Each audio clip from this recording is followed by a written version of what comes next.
तकबीर में कलिमा में नमाजों में अदा में, तकबीर में कलिमा में नमाजों में अदा में, है नाम इलाही से मिला नाम मुहम्मद, है नाम इलाही से मिला नाम मुहम्मद। फरमाते हैं आदब का मुझे खुल्द तोरी में, फरमाते हैं आदब का मुझे खुल्द तोरी में, लिखा हुआ तौबा में मिला नाम मुहम्मद, लिखा हुआ तौबा में मिला नाम मुहम्मद। है मीम में महबूब ये मुतलक का इशारा, है मीम में महबूब ये मुतलक का इशारा, फिर क्यों न हो महबूब खुदा नाम मुहम्मद, फिर क्यों न हो महबूब खुदा नाम मुहम्मद। अल्लाहर हबीब सल्लल्लाहु अलैहि वसल्लम उनी আম্মা জান আয়েশা সিদ্দিকাকে বিবাহ করেছেন, এর উকালতি স্বয়ং সৃষ্টিকর্তা আমার আল্লাহ তাআলা করেছেন। সুবহানাল্লাহ। এই আবু বকরের শানে পবিত্র কোরআনে কারীমের এই সূরাটা নাজিল হয়। কালাদা ইবনে উসাইদ সে ছিল একজন বিধর্মী। ইসলাম ধর্ম গ্রহণের আগে, ইসলাম ধর্ম আসার আগে আবু বকর তার সাথে ব্যবসায়িক লেনদেন, ব্যবসায়িক পার্টনার ছিল। তো যখন আবু বকর আল্লাহ রাসূলের ইশারায়, আল্লাহ রাসূলের ডাকে সাড়া দিয়ে ইসলাম ধর্ম গ্রহণ করলেন, তখন কালাদা ইবনে উসাইদ, খেয়াল করে শুনেন, কালাদা ইবনে উসাইদ আবু বকরকে লক্ষ্য করে বলছে, সে ছিল বিধর্মী, অগ্নি পূজারী, হে আবু বকর তুমি তো বদ্দিন হয়ে গিয়েছো, বলুন না নাউজুবিল্লাহ, তুমি তো তোমার ব্যবসা বাণিজ্য সবকিছু দুনিয়া এবং পরকাল দুটোটাই ধ্বংস করে ফেলেছো, নাউজুবিল্লাহ। ইসলাম ধর্ম গ্রহণের কারণে কালাদা ইবনে উসাইদ বলল। আবু বকর তখন বললেন, হে নির্বোধ, ইসলাম ধর্ম গ্রহণের কারণে আমার যদি সবকিছু ধ্বংস হয়ে যায়, যাক, তারপরও আমি মুহাম্মদের আনিত ধর্মের উপর ঈমান আনলাম। সুবহানাল্লাহ। এটাই হচ্ছে সত্যিকারের অর্থে ইসলামের অনুসারী, সত্যিকারের অর্থে মুসলিমের পরিচয়। সুবহানাল্লাহ। এরপরে আল্লাহ তাআলা পবিত্র কোরআনে কারীমের এই সূরাটা নাজিল করেন, ওয়াল আসর, সময়ের কসম। আল্লাহ তাআলা সর্বপ্রথম কিসের কসম খাচ্ছেন? সময়ের কসম। দুনিয়ার মধ্যে যতগুলো নিয়ামত দেখছেন, পরকালেও যতগুলো নিয়ামত দেখবেন, সমস্ত নিয়ামত একটা নিয়ামতের মধ্যে সীমাবদ্ধ। বলুন তো দেখি সেই নিয়ামতটা কি? জান্নাত উপভোগ করবেন, এটার জন্য কি দরকার? সময় দরকার। বিবি সাহেবের সাথে থাকবেন, বাসর করবেন, এর জন্য কি দরকার? সময় যদি কম থাকে, জামাই বাবাজি কি রাগ করবে নাকি খুশি হবে? রাগ করবে। আপনি দাওয়াত খাবেন, এর জন্য কি দরকার? সময় দরকার। প্রতিটা সময়, প্রতিটা মুহূর্ত উপভোগ করার জন্য কি দরকার? সময় দরকার। আর আল্লাহ তাআলা ওয়াল আসর, তিনি সময়ের কসম খাচ্ছেন। দেখুন আমাদের আকাবির, আমাদের বুজুর্গরা সময়ের কত দাম দিয়েছেন। বর্তমান যুগের সময় নষ্ট হয় 4 জিনিসের কারণে। বলুন, বর্তমান সময় নষ্ট হয় কয় জিনিসের কারণে? 4 জিনিস। 1 নাম্বার সময় নষ্ট হয় আদম সন্তানের অনর্থক কথা এবং অনর্থক কাজের দ্বারা। বলুন, অনর্থক কথা, অনর্থক কাজের মাধ্যমে সময় কি হয়? নষ্ট হয়। 2 নাম্বার সময় নষ্ট হয় অসৎ সঙ্গের কারণে। কিসের কারণে? অসৎ সঙ্গের কারণে। 3 নাম্বার সময় নষ্ট হয় আপনার, একটা হলো অসৎ, একটা হলো বাজে কথা, বাজে কাজ। 2 নাম্বার হলো অসৎ সঙ্গ। 3 নাম্বার সময় নষ্ট হয় সবচেয়ে বেশি যেই জিনিসটার কারণে, সেই জিনিসটা হচ্ছে আপনার screen touch mobile phone. 3 number কি mobile phone? Screen touch mobile phone. এটা হচ্ছে 3 নাম্বার। আমি বলবো, এগুলোর ব্যাখ্যা আমি আসবো। 4 নাম্বার সময় নষ্ট হয় সবচেয়ে বেশি যেই জিনিসটার কারণে, সেটা হচ্ছে আপনার মানসিক চিন্তা, টেনশন, বিশেষ করে মানসিক চিন্তা, অর্থহীন দুশ্চিন্তার কারণে সময় কি হয়? নষ্ট হয়। এবার আসুন সংক্ষিপ্ত ব্যাখ্যা। অনর্থক কথা এবং অনর্থক কাজ দুনিয়ার মধ্যে দেখবেন সবচেয়ে বেশি যেই জিনিসটা পছন্দনীয়, খুব টেস্ট, খুব মজাদার হয়, সেই জিনিসটা কি জানেন? মানুষের গীবত শেখায়েত করা, ঠিক না বেঠিক? আর বর্তমান সময়ের মধ্যে সবচেয়ে বেশি সময় নষ্ট হয় মানুষ যে আলোচনা করে চার দোকানে, আল্লাহ মাফ করুক, টয়লেটের মধ্যে গিয়েও, আল্লাহ মাফ করুক, বিভিন্ন জায়গায় স্টলে কি বিষয়ে কথা বলে জানেন? রাজনীতি আলোচনার মাধ্যমে সময় সবচেয়ে বেশি নষ্ট হয়। কে কোন পক্ষ নিয়েবেন, কে কোন পক্ষ নেবেন না, এটা আপনাদের বিষয়, কিন্তু সময় কিন্তু এই সমস্ত বক্তব্যের কারণে কি হয়? নষ্ট হয়। আপনারা কি আমার সাথে একমত? বেজার হচ্ছেন? কষ্ট পাচ্ছেন? যেটা বাস্তব সেটা আমি বলছি, সময় নষ্ট হয়, বাজে কথা, বাজে কাজ। দ্বিতীয় নাম্বার, অসৎ সঙ্গ। দেখবেন অনেক মা বাবার সন্তান এমন আছে সকালবেলায় চলে যায়, অসৎ সঙ্গ, তার বন্ধু বান্ধবদের সাথে কাটায়, আসতে আসতে রাতের বেলা 10টা, 11টা, 12টা, 1টা পর্যন্ত কাটিয়ে ফেলে, শেষ।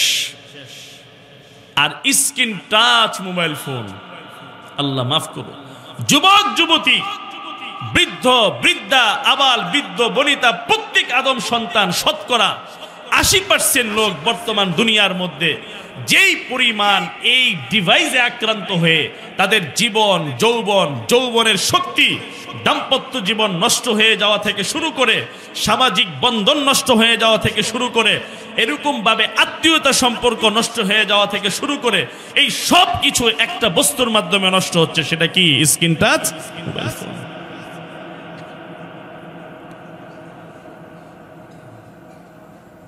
কিন্তু আমাদের আকাবির ও আসলাফ রাতের বেলায় যত গভীর হতো তারা তত বেশি আমলের মধ্যে ডুবে যেতেন। বর্তমান কি এক জামানা চলে আসলো, যত রাত হয় তত গুনাহের আসবাব সামগ্রী নিয়ে গুনাহের মধ্যে ডুবে যায়, ঠিক না বেঠে? রাতের বেলায় কাতামরি দিয়ে পিতা মাতাও জানতেছে ঘুমাচ্ছে, কিন্তু দুই কানের মধ্যে হেডফোন লাগিয়ে আল্লাহ মাফ করুক গুনাহের এবং অশ্লীলতার এত গভীরে চলে যাচ্ছে। যে আদম সন্তান রাতের বেলায় আল্লাহ তাআলা চমৎকার একটা নিয়ামত দান করেছেন, ঘুম, ওই ঘুমকে, আরামের ঘুমকে বিসর্জন দিয়ে ফজরের আজানের আগ পর্যন্ত সে এরকম ভাবে স্ক্রিন টাচ মোবাইল ফোনের নীল রশ্মির মধ্যে তাকিয়ে থাকে। আল্লাহু আকবার বলে যখন মুয়াজ্জিন সাহেব আযান দেয়, আসসালাতু খায়রুম মিনান নাওম, ঘুম হইতে নামাজ উত্তম, এই আজান যখন তার কানের মধ্যে পড়ে, ওই আদম সন্তান সারা রাত্র মোবাইল ফোনের দিকে তাকিয়েছিল, যখন আজান দেয় তখন তার ঘুম আসে, ঠিক না বেঠিক? ওই ঘুম, যেই ঘুম তার মস্তিষ্কের জন্য ক্ষতিকারক, যেই ঘুম তার চোখের জন্য ক্ষতিকারক, যেই ঘুম বর্তমান বিজ্ঞান তার শরীরের জন্য অত্যন্ত ক্ষতিকারক ঘুম হিসাবে আখ্যায়িত করে, ওই আদম সন্তানের ঘুমের সূচনা হয় ফজরের আজানের যখন সূচনা হয়। কিন্তু আমরা দেখতে পাই, দেখি রাত যখন গভীর হতো তত সাহাবাই কেরামরা তাদের আমলের ধারাকে তারা জারি করে দিতেন। হযরত আবু বকর সিদ্দিক যখন খলিফাতুল মুসলিমিন ছিলেন, খেয়াল করে শুনেন, আবু বকরের কাছে বিধবা মাদের এরকম ভাবে লিস্টি ছিল, কারা বিধবা, কাদের স্বামী মারা গিয়েছে, বিধবাদের লিস্ট। সাহাবাই কেরামরা ওই লিস্টের নামগুলো দেখে দেখে বিধবা মাদের কাছে গিয়ে তাদের খেদমত করত, ঘরগুলো গুছিয়ে দিত, যেহেতু তাদের কোনো স্বামী নাই। আবু বকরের কাছে এই লিস্টিটা ছিল, খেয়াল করে শোনেন। হযরত উমর তিনি আবু বকরের কাছে গেলেন, লিস্টিটার দিকে তাকালেন, দেখলেন একজন বৃদ্ধা মার লিস্টি, বিধবা। তিনি মনে মনে চিন্তা করতে লাগলেন, আমি এই বৃদ্ধা মার, এই বয়স্কা মার খেদমত করব, এই জন্য তিনি মনে মনে স্থির করলেন। তাই তিনি চিন্তা করলেন আগামীকাল ফজরের সালাতের পর আমি ওই বৃদ্ধা বিধবা মার কাছে যাব, তার খেদমত করব, তার বাড়িঘর গুছিয়ে দিব। হযরত ওমর তখন চিন্তা করলেন ঠিক আছে আগামীকাল থেকে যাব। খেয়াল করে শোনেন, ফজরের সালাত আদায় করার পর ওমর চিন্তা করলেন এখনই তো যাওয়ার সময়। বৃদ্ধা মার বাড়িতে যাওয়ার পর দরজাকে ঠক ঠক দিলেন, দেবার পর দরজার ওপর থেকে আওয়াজ আসলো, কে তুমি বাবা? তখন হযরত ওমরে ফারুক বললেন আমি হলাম আল্লাহ তাআলার এক বান্দা, আমার নাম হচ্ছে ওমর। ওই বৃদ্ধা মা তখন বললেন তুমি কেন এসেছো? তখন ওমর ফারুক বললেন আমি তোমার খেদমত করার জন্য এসেছি হে মা। তখন ওই বৃদ্ধা মা বললেন হে ওমর তুমি শুনে রাখো, যে আল্লাহর বান্দা গত কয়েকদিন যাবত অনেক দিন যাবত খেদমত করে যায়, ওই আল্লাহর বান্দা তুমি আসার আগে আমার ঘরের খেদমত করে সে চলে গিয়েছে। আল্লাহু আকবার। হযরত ওমর মনে মনে চিন্তা করতে লাগলেন কে এমন আদম সন্তান যে নাকি আমার আগে এসে খেদমত করে যায়। তাই তিনি মনে মনে চিন্তা করতে লাগলেন আগামীকাল আমি ফজরের সালাতের পরে নয়, ফজরের সালাতের আমি আগে যাব। আমি দেখতে চাই ওই আদম সন্তানটাকে যে নাকি বৃদ্ধা মার এই খেদমত সেবা শুশ্রূষা করে। আগামীকাল যখন হয়ে যায় সাহারির সময়, হযরত ওমরে ফারুক রাতের বেলায় গুটি গুটি পায়ে ওই বৃদ্ধা মার দরজা পর্যন্ত চলে যায়। ইতিহাসের কিতাবের মধ্যে পাওয়া যায় ওই বৃদ্ধা মার দরজাতে যাওয়ার পর করাঘাত করতে থাকে আর বলতে থাকে হে মা দরজাটা খোলুন। ওই বৃদ্ধা মা দরজার ওপার থেকে আওয়াজ দিতে লাগলেন কে বাবা তুমি? তখন তিনি বললেন আমি হলাম সেই ওমর, যে ওমর গতকালকে ফজরের সালাতের পরে এসেছি আপনার কাজগুলো করে দেওয়ার জন্য। ওই বৃদ্ধা মা তখন বললেন হে বাবা তুমি তো এসেছো, কিন্তু ঠিক তুমি আসার আগে যেই আল্লাহর বান্দা গতকালকে খেদমত করে গিয়েছে, ওই আল্লাহর বান্দা আজকে তুমি আসার আগেই খেদমত করে গিয়েছে। হযরত ওমর তখন একটু রাগান্বিত হলেন, কি ব্যাপার, আমি আসার আগে এরকম কোন আদম সন্তান এই সাহারিতে আসার পরও আমার আগে এসে সে খেদমত করে যায়? তখন ওমর মনে মনে চিন্তা করতে লাগলেন আমি সাহারির দরকার হলে আগে আসব, তারপরও আমি দেখতে চাই ওই আদম সন্তানটাকে। সাহারির আগে হযরত ওমরে ফারুক আবার গেলেন। যাওয়ার পর আবার তিনি দেখলেন ওই বৃদ্ধা মাকে বলতে লাগলেন হে মা আমি খেদমত করতে চাই। তখন বৃদ্ধা মা বললেন হে ওমর তুমি যে এসেছো, তোমার আগে যেই আল্লাহর বান্দা গত কয়েকদিন যাবত এসেছে সেই খেদমত করে গিয়েছে। আল্লাহু আকবার। ওই সময় খলিফা ছিলেন, রাষ্ট্রপ্রধান ছিলেন আবু বকর। খেয়াল করে শুনেন, হযরত আবু বকর রাষ্ট্রপ্রধান ছিলেন, তার থেকেই কিন্তু লিস্টিটা নিয়েছেন। হযরত ওমর তখন চিন্তা করতে লাগলেন আগামীকালকে রাতের বেলায় আমি ঘুমাবো না, আমি দেখতে চাই ওই আদম সন্তানটাকে। তিনি যেই রাস্তা দিয়ে হেঁটে যান, যেই রাস্তা দিয়ে ওই বৃদ্ধা মার ঘরের মধ্যে যেতে হয়, তখন তিনি ওই রাস্তার এক পাশে তিনি সারা রাত্রে এরকম ভাবে চাপটি মেরে বসে রইলেন, আজকে দেখবে কে আদম সন্তান এই বৃদ্ধা মার ঘরের মধ্যে যায়। আল্লাহু আকবার। হযরত ওমরে ফারুক রাতের বেলায় ঘুমালেন না, তিনি বসে রইলেন আর চিন্তা করতে লাগলেন, এক ছানা বরে চোখে তাকিয়ে রইলেন কে আদম সন্তান যে বৃদ্ধা মার ঘরে। গভীর রজনী, এরকম ভাবে প্রত্যেক আদম সন্তান বেঘোর গমে অচেতন, আল্লাহর সৃষ্টি মাখলুক গুলো বেঘোর গমে অচেতন। হযরত ওমরে ফারুক এরকম ভাবে বড় বড় চোখ দিয়ে রাস্তার মাঝখানে তাকিয়ে রইলেন, কোন সে আদম সন্তান যে আদম সন্তান বৃদ্ধা মার ঘরের মধ্যে চলে যায়। তখন দেখলেন গভীর রজনীতে একজন আদম সন্তান কঠিন অন্ধকারাচ্ছন্ন রজনীতে গুটি গুটি পায়ে এরকম ভাবে সামনে অগ্রসর হচ্ছে। হযরত ওমরে ফারুক তখন দেখলেন কে সে আদম সন্তান এরকম ভাবে সামনে দিয়ে অগ্রসর হচ্ছে। ওমরে ফারুক তখন চিৎকার করে বলে উঠলেন, এই তুমি কে? তুমি একটু দাঁড়াও, তুমি কে? একটু দাঁড়াও। ওই আদম সন্তান তখন এরকম ভাবে স্থির হয়ে গেলেন, কে সে এরকম ভাবে আমাকে ডাকছে রাতের বেলায়? হযরত ওমরে ফারুক তখন ডাকলেন, আমার কাছে আসো। হযরত ওমরে ফারুক জানতেন না এ সেই কোন আদম সন্তান, কিন্তু আশ্চর্যের বিষয় যেই খলিফাতুল মুসলিমিন আবু বকর, তার এরকম ভাবে এখন প্রাসাদের মধ্যে থাকার দরকার ছিল। যখন তাকে ডাকলেন, ডাকার পর যখন চেহারাটা ঘোরালেন, হযরত ওমরে ফারুক তখন আশ্চর্যান্বিত হয়ে গেলেন। আরে এ তো যেমন তেমন ব্যক্তি নয়, এ হচ্ছে হযরত আবু বকর সিদ্দিক রাদিয়াল্লাহু তাআলা আনহু। আল্লাহু আকবার। আবু বকর সিদ্দিক রাদিয়াল্লাহু তাআলা আনহু উনাকে দেখার পর আশ্চর্যান্বিত হয়ে গেলেন আর বলতে লাগলেন, আপনি খলিফাতুল মুসলিমিন, কত কাজ করেন, এই সামান্য একটা কাজ আপনি প্রতিদিন রাতের বেলায় আপনি করেন। তিনি যখন জুতার দিকে তাকালেন, আবু বকরের পায়ের মধ্যে কোনো জুতা নাই। তখন বললেন, জুতা কেন পরেন নাই? তখন আবু বকর বললেন, জুতা এই জন্য পরি নাই, আদম সন্তানগুলো ঘুমিয়ে আছে, যদি আমার পদ বিক্ষেপে যদি কোনো আদম সন্তানের ঘুম ভেঙে যায়, তাহলে আল্লাহর কাছে তো জবাবদিহির কাঠগড়ায় দাঁড়াতে হবে। আল্লাহু আকবার। আবু বকরকে তখন বললেন, হে খলিফাতুল মুসলিমিন, আপনার মতো আদম সন্তান কেন এই সামান্য কাজ করার দরকার? আমি ওমরই তো, আমাদের মতো ব্যক্তিরাই তো যথেষ্ট ছিল।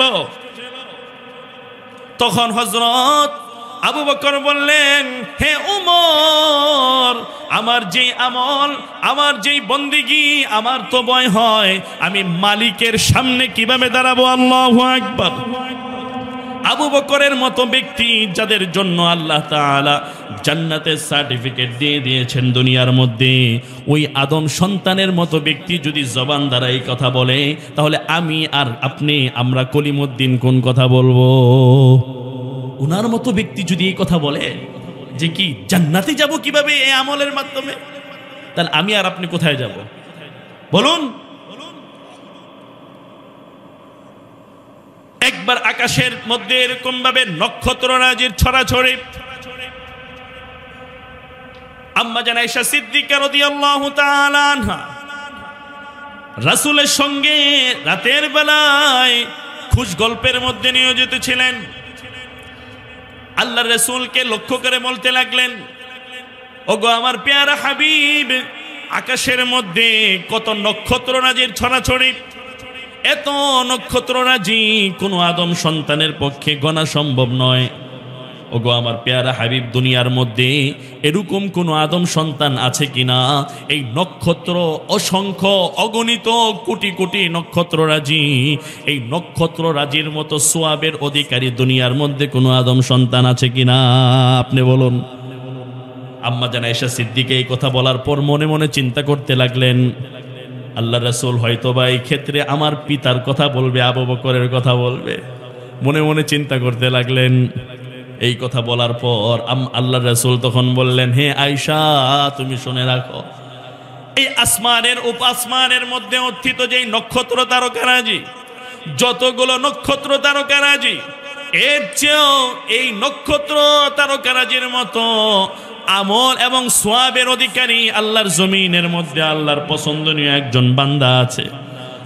তখন হযরত আয়েশা সিদ্দিকা মনে মনে ভাবলেন, এখনই মনে হচ্ছে আমার বাবার নাম বলবে, কিন্তু এখানে তার বাবার নাম বলে নাই।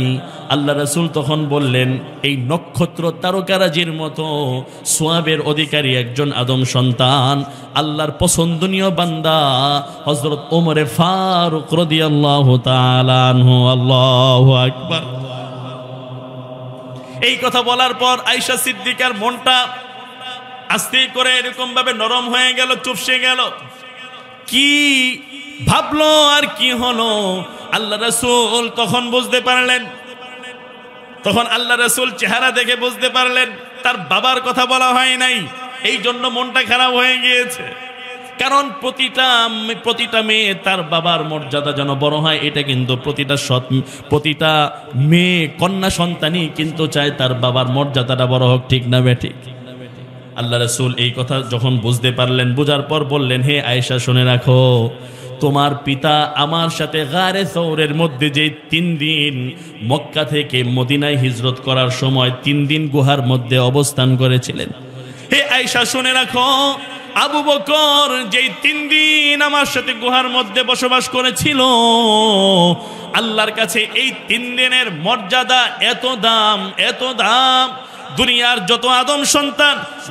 যত আদম সন্তানের নেকের পাল্লার মধ্যে যদি সমস্ত নেক রাখা হয়, আমি আমার আবু বকর, আল্লাহ তাআলার আবু বকরের এই 3 দিনের যদি নেকের যদি আরেকটা পাল্লায় রাখা হয়, তাহলে সমস্ত আদম সন্তানের যেই নেকের পাল্লা, তার চেয়েও বেশি এই 3 দিনের নেকের পাল্লা বাড়ি হবে। সুবহানাল্লাহ। এই জন্য হযরত ওমর তখন বললেন, একবার আবু বকরের কাছে এসে বলতে লাগলেন, হে আবু বকর, আমার বন্ধু, একটা কাজ করুন, আমার জিন্দেগীর যত আমল আছে সমস্ত আমলগুলো বদলায় আপনি আবু বকর ওই 3 দিনের সওয়াবকে আমাকে দিয়ে দেন। সমস্ত ইবাদত বন্দেগী সব আপনি নিয়ে যান, এর বদলায় আমাকে শুধু কেবলমাত্র কয় দিনের সওয়াব দিবেন? এই 3 দিন, যেই 3 দিন আমি ছিলাম ওই 3 দিনের সওয়াব দেন। রাতের বেলায় আল্লাহু আকবার, তারা কিভাবে কাটিয়েছেন। ওয়াল আসর, সময়ের কসম, ইন্নাল ইনসানা লাফি খুসর, নিশ্চয় সমস্ত মানুষ ক্ষতিগ্রস্ত। সমস্ত মানুষ এই বর্তমানে মোবাইল ফোন, বর্তমানে নাচ গান, অশ্লীলতা, বেহায়াপনা, বেলাল্লাপনা, রাস্তা ঘাটে মোবাইল ফোন, আল্লাহ মাফ করুন, মসজিদ মাদ্রাসাগুলোর মধ্যেও অনেক আদম সন্তান সেখানে গিয়ে অশ্লীল দৃশ্য তারা অবলোকন করে। নাউযুবিল্লাহি মিন যালিক। কোথায় যাবেন? সমাজ ব্যবস্থা কত নিকৃষ্ট পর্যায়ে চলে গিয়েছে। ইন্নাল ইনসানা লাফি খুসর, দুনিয়ার সকল মানুষ ক্ষতিগ্রস্তদের অন্তর্ভুক্ত, তবে যাদের মধ্যে 4টি গুণ থাকবে তারা ছাড়া। এর মধ্যে থেকে 1 নম্বর গুণ কি? ইল্লাল্লাযীনা আমানু, যারা ঈমানদার। যারা কে? ঈমানদার। তারা কখনোই আল্লাহর প্রতি যারা বিশ্বাস রাখে, আল্লাহর প্রতি যারা ইয়াকিন রাখে, তারা কোশ্চিনকালও তারা আল্লাহ তাআলাকে ভয়, আল্লাহ তাআলাকে চূড়ান্ত ভয় পেয়ে তারা গুনাহের কাছ থেকে তারা কি থাকেন? বিরত থাকেন।